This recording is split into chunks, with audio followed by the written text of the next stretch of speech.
Paisatges bonics de rius desbocats i nous estanys, però també imatges molt preocupants. A Groenlàndia, les temperatures insòlitament altes provocades per l'onada de calor fan que el desgel assoleixi rècords històrics.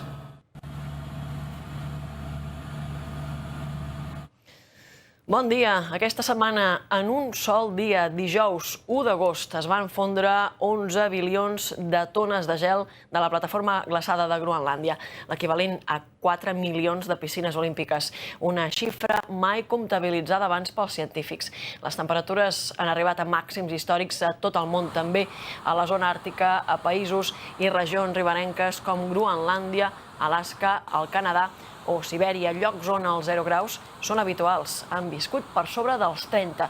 Massa calor i durant molts dies, diuen, un fet que ràpidament s'ha traduït en un desgel molt acusat. I la temporada de desglaç ha de durar fins a finals d'agost, així que es continuaran abocant ingents quantitats d'aigua dolça i freda als oceans.